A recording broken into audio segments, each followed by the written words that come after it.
तो दोस्तों इस एपिसोड में पिंगान और उस ग्रैंडपा के बीच में काफी जबरदस्त फाइट होने वाली है। तो इस एपिसोड को एंड तक देखना, आपको मजा आ जाएगा। तो जैसा कि अब तक के हमने देखा था, पिंगान ने लिन को इंसाफ दिलाने के लिए बहुत सारे लोगों से मदद मांगी थी। जितने लोगों को भी वो जानता था हर एक के पास जा चुका था मदद मांगने के लिए कि वो उसका साथ दे ताकि वो उस ग्रैंडपा को हरा सके। लेकिन कोई भी पिंगान की मदद करने के लिए यहाँ पर तैयार हुआ ही नहीं था। इसलिए पिंगान ने डिसाइड किया था कि अब कोई उसकी मदद करे या ना करे, भाड़ में जाए। वो खुद जा रहा है निंग्याओ के साथ मिलकर उस ग्रैंडपा से फाइट करने के लिए। इस फाइट में वो कैसे भी करके अपने दोस्त को इंसाफ दिलाकर रहेगा या फिर खुद की जान खतरे में डाल देगा। लेकिन वो इस तरह से हाथ पे हाथ रखकर तो नहीं बैठ सकता। जिसके बाद यहाँ से ये एपिसोड शुरू होता है। तो इस एपिसोड की शुरुआत में पिंगान जो था वो लिन फैमिली के घर में आ चुका था, जहाँ पर उस ग्रैंडपा ने अपनी पोती को रखा होता है कि लिन फैमिली की जिम्मेदारी है उसकी पोती का ख्याल रखना। पिंगान ने वहाँ पर आने के बाद सारे लोगों पे हमला किया था और सभी को धमकाया होता है कि मैं यहाँ तक के आ चुका हूँ तो मैं कभी भी किसी को भी यहाँ पर मार सकता हूँ। ग्रैंडपा की जो पोती थी वो पिंगान को देखकर कह रही थी कि तुम्हें डर नहीं लगता क्या मेरे ग्रैंडपा से? अगर उन्हें पता चला ना कि तुम यहाँ पर आए हो तो वो तुम्हारे घर में घुसकर तुम्हारी जान ले लेंगे। पिंगान कहता है अच्छा ऐसी बात है, मैं उसी के लिए तो यहाँ पर आया हुआ हूँ। इसके बाद पिंगान अपनी गुलेर को पूरी तरह से एकदम टाइट कर लेता है, लेकिन यहाँ पर वो उसकी पोती के ऊपर गुलेर से हमला नहीं करता बल्कि चला जाता है, क्योंकि पिंगान ने अभी यहाँ पर कुछ और प्लान बना कर रखा हुआ है। उसके जाने के बाद सारे लोग उसके पीछे जाते हैं, लेकिन कोई भी पिंगान को पकड़ नहीं पाता। ग्रैंडपा की पोती जो थी वो वहाँ पर चिल्लाते हुए कह रही थी कि मेरे ग्रैंडपा को अभी यहाँ पर लेकर आओ, मैं तुम लोगों की उनसे शिकायत करना चाहती कि तुम लोग यहाँ पर कुछ नहीं कर सकते। फिर देखना मेरे ग्रैंडपा कैसे तुम सबको यहाँ पर जिंदा ही मार डालते हैं। जैसे ही ग्रैंडपा को यहाँ पर ये बात पता चली थी कि लिन फैमिली के घर के अंदर घुसकर पिंगान ने उसकी पोती पे हमला करने की कोशिश की, तो वो एकदम गुस्से में लिन फैमिली के घर के पास आता है और दरवाजा ठोकता नहीं बल्कि दरवाजा ही पूरा का पूरा डिस्ट्रॉय कर देता है। इतना ज्यादा गुस्से और जोश में वो यहाँ पर आया हुआ था कि आखिर लिन फैमिली कर क्या रही थी जब वो बंदा यहाँ पर घुसकर उसकी पोती पे हमला करने की कोशिश कर रहा था। वो जोर से आवाज लगाते हुए कहता है कि कहाँ गया, कहाँ मर के रह गया लिन फैमिली का लीडर, जल्दी से बाहर आ। लिन फैमिली का लीडर एकदम घबराते हुए उस ग्रैंडपा के पास आता है और वो कह रहा था कि सीनियर हमें माफ कर देना, हमसे बहुत बड़ी गलती हो गई। जो बंदा यहाँ पर आया था ना वो देखने में बिल्कुल भी नॉर्मल इंसान लग रहा था, ऐसा नहीं लग रहा था कि वो कोई कल्टीवेटर होगा और पावरफुल बंदा होगा। तो हमने उसे थोड़ा सा हल्के में ले लिया, हमने कुछ ही सिपाहियों को यहाँ पर लेकर आया था। लेकिन वो बंदा कमजोर जरूर था, लेकिन वो अपने बहुत ही अच्छा दिमाग लगाकर यहाँ पर फाइट कर रहा था। इस वजह से वो यहाँ पर हमें धमकाकर चला गया है। जानता हूँ कि ये हमारी गलती है, हमारे तरफ से बहुत बड़ी चूक हो गई, ऐसा नहीं होना चाहिए था। इसके लिए हम पनिशमेंट के हकदार भी हैं, लेकिन अगर आप हमें एक और मौका दे सकते हैं तो अगली बार आपको कोई कसर नहीं छोड़ी जाएगी। हम अपनी जान लगा देंगे आपकी पोती को प्रोटेक्ट करने के लिए। ग्रैंडपा की पोती वहाँ पर कह रही थी कि आप इतने घटिया लोगों के पास मुझे छोड़कर चले गए थे। ऐसे लोग जो खुद को प्रोटेक्ट नहीं कर सकते वो लोग क्या ही मुझे प्रोटेक्ट करेंगे। आपने ये बिल्कुल भी अच्छा नहीं किया, आपको ऐसा नहीं करना चाहिए था। ग्रैंडपा अपनी पोती से कहता है कि बच्ची देखो यहाँ पर ना मुझसे ही गलती हो गई कि मैंने ऐसी घटिया फैमिली पे भरोसा कर लिया, लेकिन मैं तुम्हें यकीन दिलाता हूँ कि आज के बाद इस तरह की गलती कभी नहीं होगी। तुम्हारे ऊपर आगे से कोई आंख उठाकर भी नहीं देख सकता। वो लिन फैमिली के लीडर पे सर पे हाथ रखता है और उससे कहता है कि बता मैं तेरा क्या करूँ, चीर दूं क्या तुझे, यहीं पे क्या सजा मिलनी चाहिए तुझे? लिन फैमिली का लीडर कह रहा था कि सर मुझे माफ कर देना, लेकिन बस मैं यहाँ पर आपसे एक और मौका मांग सकता हूँ। मैं यहाँ पर अपने एंसेस्टर तक को बुला लूंगा और सभी को यहाँ पर लाकर खड़ा कर दूंगा जो आपकी पोती की रक्षा करेंगे। आज के बाद ऐसा कभी नहीं होगा, बस मुझे एक और मौका दे दो, मैं आपके सामने हाथ जोड़ता हूँ, आपके पैर पकड़ता हूँ। ग्रैंडपा वहाँ पर लिन फैमिली के लीडर से कहता है कि बता मुझे जो बंदा यहाँ पर आया था वो कैसा दिखता था? मुझे नहीं लगता कि तुम लोगों से कुछ होने वाला है, इसलिए अब मैं खुद जाऊंगा उस बंदे के पास और उसके पास जाकर उसकी जान लूंगा। लिन फैमिली का लीडर जो था वो वहाँ पर पिंगान का हुलिया बताना शुरू कर देता है कि वो बिल्कुल ही मामूली सा गरीब लड़का लग रहा था जिसके पास ढंग की चप्पल भी वगैरह नहीं थी। ऐसा लग रहा था कि वो पास ही के किसी गाँव का बंदा होगा। ग्रैंडपा वहाँ पर थोड़ी देर के लिए सोचता है और कहता है कि अच्छा अब मुझे समझ में आया कि आखिर वो कौन था जो यहाँ पर आया था। ये पिंगान के अलावा कोई दूसरा हो ही नहीं सकता। लेकिन आखिर पिंगान गटर के कीड़े जैसा बंदा, उसके अंदर इतना बड़ा जिगरा कैसे आया कि वो सीधा यहाँ पर घुसकर और मेरी पोती को आंख दिखाकर चला जाए? क्या कोई उसका सपोर्ट कर रहा है क्या? जरूर ये काम फैंगलाई एकेडमी वालों का होगा जो यहाँ पर पिंगान का सपोर्ट कर रहे हैं। इसी वजह से वो इतना ज्यादा जोश दिखाते हुए डायरेक्ट यहाँ घुसकर आ गया। या फिर ये भी चीज हो सकती है कि मैंने उसके दोस्त लिन के ऊपर हमला किया था, उसी का बदला लेने के लिए वो यहाँ पर आया था। अब चाहे ये चीज हो या फिर वो बदला लेने के लिए क्यों ना आया हो, ये बात तो उससे मिलने के बाद ही क्लियर होगी। जरा मैं भी तो देखूं कि आखिर उसे इतना ज्यादा जोश कैसे चढ़ गया। इसके बाद वो जो ग्रैंडपा होता है पूरे गुस्से के साथ वो पिंगान की तरफ ही बढ़ना शुरू हो गया था ताकि उसके घर के अंदर घुसकर वो पिंगान की जान ले ले। जाने से पहले वो एक बार फिर से लिन फैमिली के लीडर को कहते हुए जाता है कि देख आखिरी मौका दे रहा हूँ, इस बार मेरी पोती को कुछ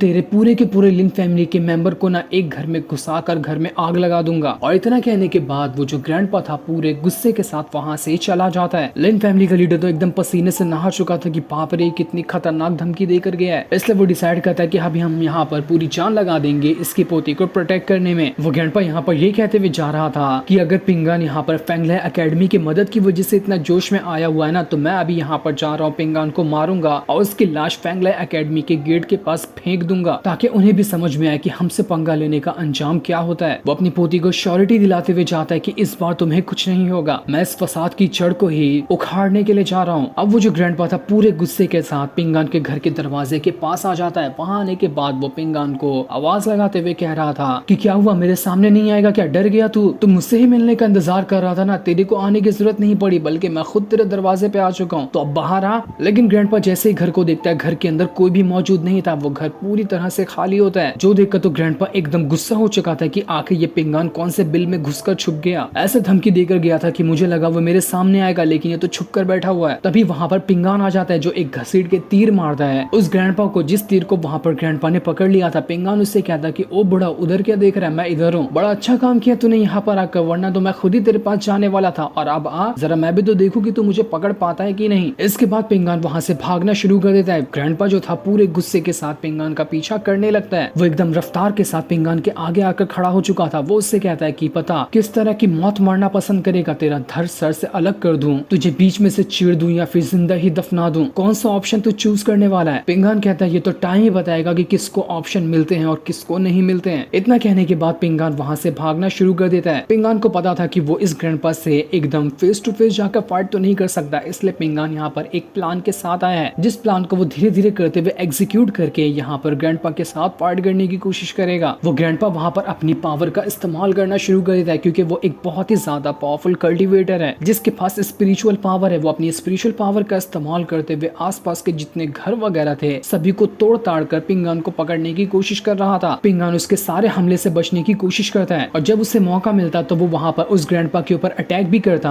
और अटैक करने के बाद दोबारा वहां से भागना शुरू कर देता। वो ग्रैंडपा एकदम ज्यादा बौखला चुका था, वो अपनी पावर को बस बढ़ाया जा रहा होता है ताकि वो यहाँ पर पिंगान को मार सके। पिंगान तो बस उसे यहाँ पर गुस्सा दिला रहा था। पहले पिंगान वहां पर उस ग्रैंडपा को भगाता, और जैसे उसे मौका मिलता वो अपनी तीर निकालता और लगातार उस ग्रैंडपा के ऊपर अटैक करने लगता। लेकिन ग्रैंडपा ठहरा एक पावरफुल कल्टीवेटर, उस पे तीर का क्या ही असर होने वाला है, इसलिए वो सारी तीर को डिस्ट्रॉय करते हुए अपनी स्पिरिचुअल पावर की मदद से पिंगान के ऊपर अटैक किए जा रहा था। ग्रैंडपा को आसपास जो भी सामान दिखाई देता वो सामान उठाकर फेंकता और उससे पिंगान को मारने की कोशिश कर रहा होता है। आसपास का पूरा इलाका ही उस ग्रैंडपा ने अपनी पावर का इस्तेमाल करते हुए तोड़ ताड़ दिया था। कितने न जाने घर को उसने तोड़ दिया होता है बस पिंगान को पकड़ने के चक्कर में। और जैसे एक घर के ऊपर वो ग्रैंडपा आता है, वहां पर लगाया हुआ जो पिंगान ने जाल था वो उस जाल को घसीट देता है, जिस वजह से तो वो ग्रैंडपा छत से नीचे गिरकर रस्सी से बंधा चुका था। यही यहाँ पर छोटा सा प्लान यहाँ पर पिंगान ने बनाया हुआ था। दूर हम वहाँ पर एक पेड़ के ऊपर गुआन को देखते हैं जो ब्रदर सॉन्ग के साथ यहाँ पर आया हुआ था। यहाँ पर वो यही फाइट देखने के लिए आया हुआ होता है। गुआन ब्रदर सॉन्ग से कह रहा था तुम ये फाइट देख रहे हो ना, देखते रहो, तुम्हें बहुत ज्यादा मजा आएगा। यहाँ पर हमें ना बिना टिकट के पिक्चर देखने का मौका मिल रहा है, और ऐसा मौका हम यहाँ से अपने हाथों से जाने कैसे दे सकते हैं। ब्रदर सॉन्ग कह रहा था कि आप यहाँ पर कोई एक्शन नहीं लेंगे क्या इस ग्रैंडपा के साथ फाइट करने की, लेकिन गुआन कह रहा होता है कि नहीं नहीं बस देखते जाओ, जरूरत पड़ेगी तब देखा जाएगा, अभी तो बस तुम यहाँ पर इस फाइट का मजा लो। इधर वो जो ग्रैंडपा था घर के अंदर गिरने के बाद एकदम ज्यादा भड़क चुका होता है कि आखिर इस पिंगान जैसे कीड़े ने यहाँ पर मुझे चकमा दिया, इस घर के अंदर गिरा कर मेरी हालत खराब कर दी। वो पिंगान से कहता है कि बढ़िया, बहुत बढ़िया, तुम यहाँ पर अपनी स्ट्रेंथ का तो इस्तेमाल नहीं कर रहे हो लेकिन अपने माइंड का प्रॉपर इस्तेमाल कर रहे हो, जो चीज मुझे अच्छी लगी। लगता है तुमसे फाइट करने में ना थोड़ा सा मजा आने वाला है। पिंगान कहता है चलना बुढ़ा, बहुत हो गया तेरा। इसके बाद वो एक और तीर मारता है उस ग्रैंडपा को, लेकिन ग्रैंडपा ने उसके तीर को रोक लिया था और वो एक पत्थर ही क्या फेंकता है, तो यहाँ पर पिंगान की जो तीर थी वो तीर भी टूट जाती है। अब तो पिंगान के पास कोई तीर बची ही नहीं थी जिसका इस्तेमाल करते हुए वो आगे चलकर ग्रैंडपा के ऊपर अटैक कर सकता है। ग्रैंडपा कह रहा था कि लगता है बस तेरी हवा निकल गई, अब मैं तुझे दिखाता हूँ कि मैं क्या कर सकता हूँ। इसके बाद ग्रैंडपा ने अपनी स्पिरिचुअल पावर को वापस से एक्टिवेट करना शुरू कर दिया था। ये पावर इतनी ज्यादा स्ट्रॉन्ग होती कि पूरा आसपास ऐसा लग रहा था कि भवंडर आ चुका है। उसके पावर से ही आसपास के घर वगैरह टूटते जा रहे थे। बस यहाँ पर वो ग्रैंडपा अपनी पावर को एक्सट्रीम लेवल तक के ले जा रहा था ताकि उसके बाद पिंगान को पकड़कर वो हाथी में मसलते हुए उसे खत्म कर सके। ये देखकर पिंगान भी थोड़ा घबरा जाता कि अरे बाप रे, ये तो ग्रैंडपा किसी गोरिल्ला जैसा दिखाई दे रहा है, इसकी अचानक से इतनी पावर कैसे बढ़ गई। इसलिए पिंगान दोबारा वहां से भागना शुरू कर देता है। वो ग्रैंडपा अपनी पावर का इस्तेमाल करते हुए पिंगान के पीछे पड़ा हुआ था। उसकी पावर देखते ही देखते काफी ज्यादा बढ़ चुकी थी और वो उसी पावर का इस्तेमाल करते हुए एक घसीट के पंच पिंगान को मार देता है। पिंगान तो इससे बहुत दूर जाकर फेंका चुका था। इसी तरह का पंच लिन को भी पड़ा था जिससे वो इतना ज्यादा इंजर्ड हो गया, लेकिन पिंगान यहाँ पर पहले से ही तैयारी के साथ आया था। उसने अपने अंदर पहले से एक आर्मर पहना हुआ था ताकि वो किसी भी तरह का अगर सीधा सीधा पंच उसे लग जाए तो वो पंच आर्मर की वजह से पिंगान के इंटरनल ऑर्गन्स को नहीं डिस्ट्रॉय करेगा, जैसा कि लिन के साथ हो गया था। पिंगान यहाँ पर एक तैयारी के साथ आया था इस वॉर को लड़ने के लिए, लेकिन जैसे ही ग्रैंडपा अपनी पावर को इंक्रीज कर रहा था, गांव के ऊपर एक फॉर्मेशन बना होता है जिसके अंदर से पावर निकलकर यहाँ पर ग्रैंडपा की हालत खराब कर रही थी, क्योंकि असल में इस गांव के जो पुराने मास्टर, इमॉर्टल और सेंट वगैरह थे उन सभी ने यहाँ पर एक फॉर्मेशन पहले से ही बनाकर रखा था। ये फॉर्मेशन सिर्फ आउटसाइडर वालों के लिए था कि अगर कोई भी आउटसाइडर इस गांव के अंदर आता है और वो अपनी पावर को काफी ज्यादा हद तक के बढ़ाने की कोशिश करता है या फिर वो एक्सट्रीम लेवल तक के ले जाता है तो ये करना उन लोगों के लिए बैन है। अपनी पावर को एक्सट्रीम लेवल तक के यहाँ पर आउटसाइडर नहीं ले जा सकते। कोई भी ऐसा करेगा तो वो फॉर्मेशन यहाँ पर उसकी पावर को डिस्ट्रॉय करने की कोशिश करेगा। ये काम गांव के लोगों की सेफ्टी के लिए ही किया गया था कि कभी बाहर के लोग आकर अपनी एक्सट्रीम पावर का इस्तेमाल करते हुए गांव के लोगों को ना नुकसान पहुंचा सके। वही फॉर्मेशन अब यहाँ पर ग्रैंडपा की पावर को कम कर रहा था ताकि वो अपनी पूरी एक्सट्रीम पावर का ना इस्तेमाल कर सके। अगर यहाँ पर उस ग्रैंडपा ने फॉर्मेशन की बात नहीं सुनी और जबरदस्ती अपनी एक्सट्रीम लेवल की पावर का इस्तेमाल करने की कोशिश की तो वो जो फॉर्मेशन बना हुआ यहाँ पर उस ग्रैंडपा की जो लाइफ स्पैन है, मतलब कि वो कितने साल तक की जिंदा रहेगा, उसे डिकेड के हिसाब से कम करता जाएगा। मतलब कि ग्रैंडपा की जीने की जो साल वगैरह है वो कम होते जाएंगे। अगर यहाँ पर ग्रैंडपा ने अपनी एक्सट्रीम पावर का इस्तेमाल किया तो ग्रैंडपा एकदम ज्यादा भड़क चुका था कि आखिर ये किस तरह का फॉर्मेशन है, इसके बारे में मुझे पहले किसी ने क्यों नहीं बताया। लेकिन चाहे कुछ भी क्यों ना हो जाए, भाड़ में गया ये फॉर्मेशन, आज तो मैं यहाँ पर पिंगान की जान लेकर ही रहूंगा। इसके कोई भी कॉन्सिक्वेंसेस क्यों ना होते हैं, मुझे इससे कोई फर्क नहीं पड़ता। लेकिन आज मैं इस पिंगान जैसे कीड़े को जिंदा नहीं छोड़ने वाला। वहीं पर दूर पिंगान वहां पर खड़ा होता है। वो बहुत ज्यादा स्ट्रॉन्ग पंच खाने के बाद भी वहां पर दोबारा से खड़ा हो चुका था क्योंकि आर्मर ने यहाँ पर उसकी जान बचा ली थी। पिंगान उसकी तरफ इशारा करता, उससे कहता कि ये इधर देख, जिसके बाद उसे ठेंगा दिखाते हुए कहता कि तेरे को यही मिलने वाला है। वहीं हम गुआन को देखते हैं, जब अभी तक ये फाइट देख रहा था वो कहता कि अरे वाह, ये फाइट तो धीरे धीरे करते हुए इंटरेस्टिंग होते जा रही है, बड़ा ही मजा आ रहा है इसे देखने में। दूसरी तरफ निंगिया जो होती है वो लिन फैमिली के घर के अंदर चुपके से घुस चुकी थी क्योंकि ये प्लान में शामिल था। अभी हमें थोड़ी देर में पता चल जाएगा कि आखिर यहाँ पर निंगिया क्यों घर के अंदर घुसी है। निंगिया को देखकर वहाँ पर गुआन कह रहा था कि अच्छा, तो यहाँ पर एक बैकअप प्लान भी बना हुआ है। कमाल है, इस पिंगान ने बहुत ही अच्छा दिमाग लगाया है। इसकी फिजिकल पावर तो कमजोर है लेकिन दिमाग बहुत अच्छा लगा रहा है ये। वही पिंगान वहाँ पर कह रहा था कि एक अटैक लगने से ही ना यहाँ पर मेरे आर्मर की हालत खराब हो चुकी है। ऐसा नहीं लग रहा कि मैं यहाँ पर एक और पंच खाने के बाद भी सही सलामत रहूंगा। मेरे ख्याल से अभी मुझे यहाँ से भागना होगा। पिंगान का प्लान यहाँ पर ये था कि वो भागते रहेगा तब तक के जब तक के वो जो ग्रैंडपा है एकदम ज्यादा गुस्सा नहीं हो जाता। एक बार अगर ग्रैंडपा एकदम ज्यादा गुस्सा हो जाता है तो वो अपने आप ही अपने एक्सट्रीम लेवल की पावर का इस्तेमाल करेगा और जितना वो पावर को बढ़ाएगा वो फॉर्मेशन उससे उतना ही ज्यादा तकलीफ देते रहेगा। इसी वजह से पिंगान दोबारा वहां से भागना शुरू कर देता है। बस वो ग्रैंडपा को भड़काते हुए भागे जा रहा था। ग्रैंडपा पिंगान से कहता कि देख, तेरा आर्मर भी खत्म हो गया, आज तो तेरी मौत मेरे हाथों में लिखी हुई है, तो अब तू यहाँ पर मरने के लिए तैयार हो जा। दूसरी तरफ वो फेरिसू का दीवाना जो कि फेंगला एकेडमी का है वो भी यहाँ पर आ जाता है, जो कि उसी ग्रैंडपा का पीछा करते हुए आया था क्योंकि दोनों फैमिली की दुश्मनी है। तो यहाँ पर वो जो बंदा था ये मौके की तलाश में आया होता है कि कब उसे एक अच्छा मौका मिल जाए, उसके बाद वो ग्रैंडपा के ऊपर हमला करते हुए उसकी जान ले सकता है। इसी मौके की तलाश में वो यहाँ पर छुप छुप कर ग्रैंडपा के ऊपर नजर रखे हुए था। दूसरी तरफ पिंगान जो होता है वो एक जगह पर छुप जाता है और छुप कर एक बहुत ही ज्यादा जान लगाकर गुलेर से पत्थर उस ग्रैंडपा को मारने की कोशिश करता है, लेकिन वो ग्रैंडपा उस पत्थर को पकड़ता और पत्थर को जितनी जोर से यहाँ पर पिंगान ने गुलेर से नहीं मारा था, बस वो हाथी से फेंक करके एक घर पे मारता है कि पूरा घर ही डिस्ट्रॉय हो चुका था। इतनी ज्यादा पावर उसके हाथ में होती है कि वो इतनी फोर्स के साथ पत्थर को फेंक सकता है। पिंगान ने वहां पर पत्थरों की बारिश कर दी थी, लेकिन अब तो यहाँ पर ग्रैंडपा एकदम ज्यादा भड़क चुका था। उसने डिसाइड कर लिया था कि अब वो यहाँ पर अपने एक्सट्रीम लेवल की पावर का इस्तेमाल करेगा। वो वहां पर अपनी एक्सट्रीम पावर को एक्टिवेट करना शुरू कर देता है। वो अपनी ही पावर को नहीं बढ़ा रहा था बल्कि वो फॉर्मेशन की पावर को भी अपने अंदर घसीटते जा रहा होता है कि मैं भी तो देखूं कि ये फॉर्मेशन मुझे कितना ही रोक लेता है अपनी एक्सट्रीम पावर इस्तेमाल करने में। वो फॉर्मेशन की पावर यहाँ पर उस ग्रैंडपा की पावर को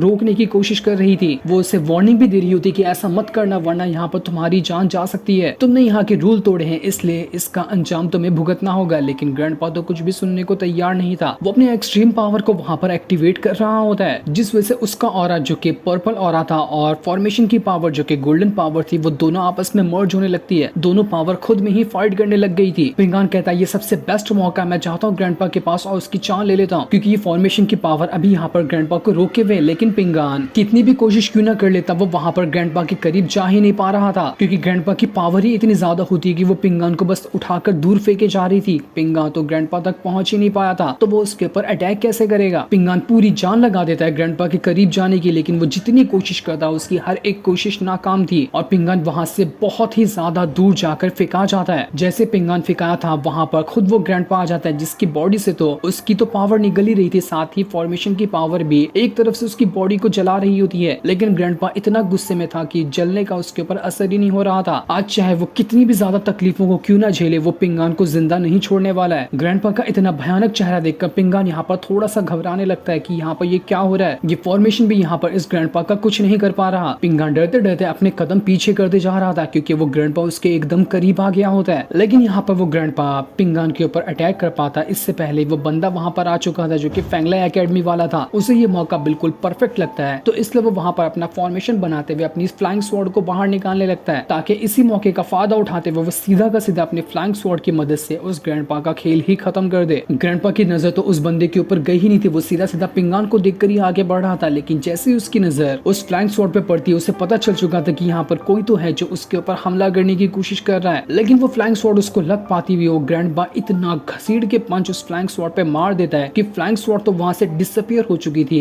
आधा ही पूरा इलाका ही वहां पर डिस्ट्रॉय हो जाता है। वो बंदा कहाँ उड़ के चला गया था इसकी भी कोई खबर नहीं थी। ग्रैंडपा तो सच में बहुत ज्यादा पावरफुल कल्टीवेटर है। ग्रैंडपा वहां पर उस बंदे से कहता है कि तुम्हारी फेंगलाई एकेडमी की ना औकात यही है कि छुप कर अटैक करना, हिम्मत है तो सामने से अटैक करके दिखाना। तभी पिंगान जो होता है ग्रैंडपा से कहता है, ओ ग्रैंडपा जरा इधर एक बार नजर घुमा के तो देख। इसके बाद पिंगान ने वहां पर एक फ्लेयर को जला दिया था। जैसे वो फ्लेयर वहां पर जला होता है, अगले ही पर पूरे के पूरे लिन फैमिली के घर में आग लग जाती है। ये आग निंगिया ने वहां पर लगाई हुई थी, पूरे फैमिली के जितने भी लोग थे वहां पर चल रहे होते हैं। ग्रैंडपा ये चीज जैसे ही देखता है वो कहता है कि नहीं नहीं नहीं नहीं, ऐसा नहीं हो सकता, यहाँ पर तो मेरी पोती भी है, कहीं वो ना जल गई हो। पिंगान एक स्माइल देता है और ग्रैंडपा से कहता है कि बाय बाय, तुझे तो मैं बाद में देखूंगा। ग्रैंडपा यहाँ पर पिंगान को छोड़ता है और उस महल की तरफ भागना शुरू कर देता है, ताकि ये देख सके कि उसकी पोती सही सलामत भी है या फिर नहीं। पिंगान का प्लान तो यहाँ पर परफेक्ट तरह से काम कर गया था। वही निंगिया और जैसे ही घर में आग लगाकर बाहर आ रही होती है, उसे सामने गुआन दिखाई देता है जो कि यही चीज देख रहा था। निंगिया को वहां पर पिंगान की बात याद आती है कि हमें अलग होना है और तुम्हें सिर्फ यहाँ पर जाकर लिन फैमिली के घर में आग लगानी है। मैं दावे से कह सकता हूँ कि गुआन वो फाइट देखने के लिए आएगा। उसने मुझसे कहा था कि मुझे ग्रैंडपा की पोती को पकड़ना है या फिर उसे नुकसान पहुंचाना है, इसके बदले वो ग्रैंडपा के साथ फाइट करेगा। तो हमें यहाँ पर बस लिन फैमिली के घर में आग लगानी है। मुझे यहाँ पर हल्का सा चांस लग रहा है कि वो गुआन है ना, वो हमारी मदद करने के लिए आ जाएगा, क्योंकि मैंने कम से कम उसका आधा वादा तो पूरा ही किया ना। और अगर वो नहीं भी आता तो हम दोनों काफी हैं, हम दोनों मिलकर उस ग्रैंडपा की जान ले लेंगे। निंगिया पूरे गुस्से में गुआन को देखती है, उससे कहती कि तेरे अंदर हिम्मत होगी तो तू यहाँ पर आएगा और ग्रैंडपा से फाइट करके दिखाएगा। और इतना कहने के बाद निंगिया वहां से जा चुकी थी। इस चीज को देखकर गुआन एकदम ज्यादा गुस्सा हो जाता है कि आखिर ये लोग मुझे कैसे चैलेंज कर रहे हैं। वो कहता है कि अगर अब मैं यहाँ पर बीच में नहीं कूदा ना, तो मेरी यहाँ पर जो इतना ज्यादा इज्जत भरा नाम है, जो नाम सुनकर सारे लोग डर जाते हैं, उसकी कोई वैल्यू ही नहीं रह जाएगी। ऐसा लगता है कि अब तो मुझे बीच में कूदना पड़ेगा ही। ब्रदर सॉन्ग उससे कहता है कि अभी तो आप कह रहे थे कि फाइट में आप नहीं जाओगे, तो फिर आप फाइट में कैसे जा रहे हो। गुआन बताता है बस यहाँ पर एक बार फाइट हो जाए, उसके बाद मैं तुझे सारी चीजें डिटेल में बता दूंगा। जिसके बाद गुआन जो था वो अपनी पावर का इस्तेमाल करते हुए सीधा ग्रैंडपा के पास चली जाता है, जो ग्रैंडपा यहाँ से भागते हुए लिन फैमिली के घर पे आ रहा था ताकि अपनी पोती को देख सके। लेकिन बीच में गुआन आकर उससे लड़ना शुरू कर देता है। और ये जो गुआन है वो बहुत ही ज्यादा पावरफुल कल्टीवेटर है, इसकी पावर हमें थोड़ी देर में पता चलने ही वाली है। दूसरी तरफ गांव के सारे लोग बाहर निकल कर आ जाते, क्योंकि आधा से ज्यादा गांव का घर टूट चुका था ग्रैंडपा की फाइट की वजह से। सारे लोग परेशान होते कि यहाँ पर हमारे घर को किसने तोड़ दिया। वहीं पर फेंगलाई एकेडमी वाला वो बंदा भी मौजूद था, जिस बेचारे के ऊपर तो उसकी स्वॉर्ड ही आकर घुस गई होती है। वो स्वॉर्ड की मदद से उस ग्रैंडपा के ऊपर अटैक करने वाला था कि उसे ही नुकसान हो गया। वो कहता है कि यार सच में ये ग्रैंडपा कोई मामूली चीज तो नहीं है, ये बड़ा ही खतरनाक बंदा है। मैंने सोचा था कि मैं ग्रैंडपा को हरा दूंगा, लेकिन यहाँ पर तो इसे हराना काफी ज्यादा मुश्किल लग रहा है। वहीं पर एक औरत भी होती है जो एक बंदे को चिल्ला रही थी कि जाके तुम देखो तो कि किसने हमारा घर तोड़ दिया। अब तो हमारे पास न खाने को न रहने को कोई जगह है, इतने डरपोक है गया, तुम पता लगाओ कि किसने हमारा यहाँ पर ये घर तोड़ दिया। उस औरत की बातों से तो